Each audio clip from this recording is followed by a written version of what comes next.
करेंगे। तो बिना देरी किए वीडियो को शुरू करें। ये हमने सबसे पहले P लिखा है, P for Parrot।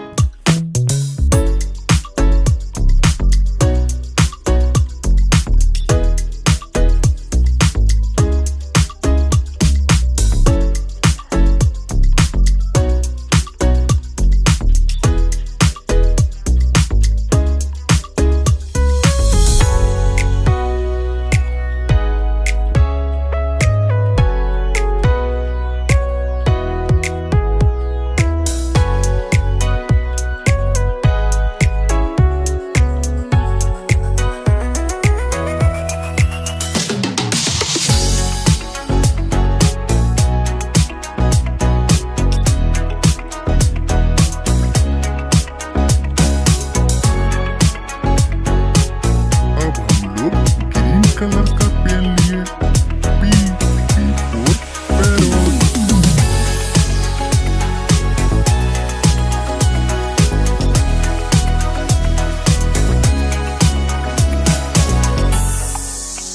अब हम लोग रेड कलर का पेन लिए।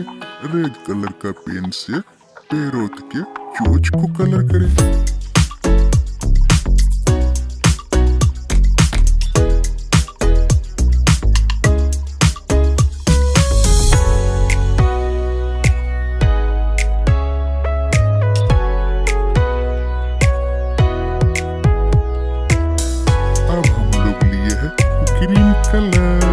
ग्रीन कलर से हम लोग पैरोट के पंख को कलर करेंगे।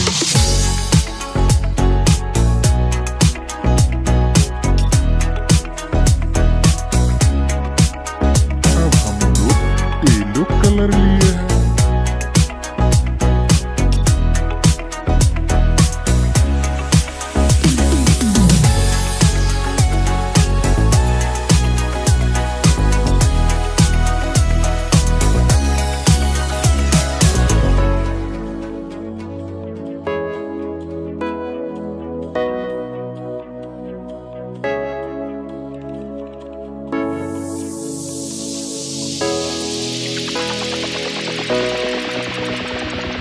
अब हम लोग लिए हैं ब्लू कलर।